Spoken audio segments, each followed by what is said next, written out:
घुट्टी बनाने के लिए सबसे जरूरी जो दो औषधियां हैं वो है हरितकी यानी हरड़ और काला नमक। हरितकी को आयुर्वेद में माता का नाम भी दिया गया है, यानी जिस प्रकार एक माँ अपने बच्चे का पालन पोषण बहुत अच्छे से करती है, उसी प्रकार हरितकी भी जो यानी हरड़ भी जो है वो बिना किसी दुष्प्रभाव के बच्चे का पोषण करती है। हरितकी को हम सही मात्रा में डेली भी यूज कर सकते हैं। हरितकी को इस्तेमाल करने से पहले जो हरड़ होती है उसे हम दूध में डाल के अच्छे से उबाल लेते हैं, और वो उबलने के बाद में थोड़ी सी फूल जाती है। फूलने के बाद हम उसे रख सकते हैं, और उसके बाद ये जब हमें घुट्टी बनानी होती है, अब एक सिल लेते हैं और उसे उबले हुए साफ पानी से धोकर जो फूली हुई जो हरड़ है, हरितकी है, उसे 3 से 4 बार हमें घिसना है, और साथ ही जो काला नमक है उसको भी 1 से 2 बार घिसना है। अब ये दोनों चीजों का जो मिश्रण तैयार हो गया है, इस मिश्रण को एक चम्मच में हम लेंगे और उसमें आधा चम्मच गरम उबला हुआ पानी जो है वो उसमें मिक्स करेंगे, और वो बच्चे को प्रयोग हम करवा सकते हैं। और इस मिश्रण को देने के बाद में यदि बच्चा दूध पीता है तो तुरंत बाद हम माँ का दूध भी पिला सकते हैं, ताकि वो जो मिश्रण है घुट्टी का वो अच्छे से अंदर चला जाए।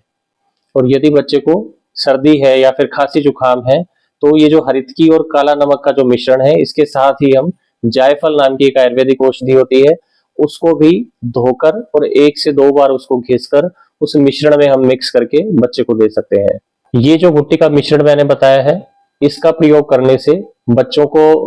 गैस बनने की समस्या जिनको होती हो, या फिर इनडाइजेशन रहता हो, या दूध पीते ही बच्चे दूध वापस डाल देते हैं, या फिर पेट में दर्द होने के कारण बच्चा लगातार रोता रहता हो, इन सब समस्याओं में बहुत ही ये घुट्टी का मिश्रण जो है बहुत फायदेमंद है। और यदि हम जायफल का भी प्रयोग करते हैं तो बच्चे की जो शुरुआती खांसी जुकाम या सर्दी लगना, ये जो समस्याएं हैं, इसमें भी बहुत अच्छा इफेक्टिव है ये। लेकिन हमें ये ध्यान रखना है कि जायफल की जो क्वांटिटी है वो बहुत कम रखनी है, यानी बच्चे के लिए 1 से 2 बार घिसने के बाद में जितनी औषधि सिल पे लगेगी उतनी ही औषधि सफिशिएंट होती है। तो यदि आपके बच्चे को ये सब डाइजेशन से या पेट से संबंधित समस्याएं होती हैं, तो आप अपने नजदीक में आयुर्वेद चिकित्सक से परामर्श करके घुट्टी का इस्तेमाल कर सकते हैं। लेकिन हाँ, इसमें मैं एक चीज और आपको बताना चाहूंगा कि जो रेडीमेड घुट्टी जो होती है उसकी बजाय हमें ये जो घर में जो बनी हुई औषधि है इसका प्रयोग करना ज्यादा फायदेमंद होता है।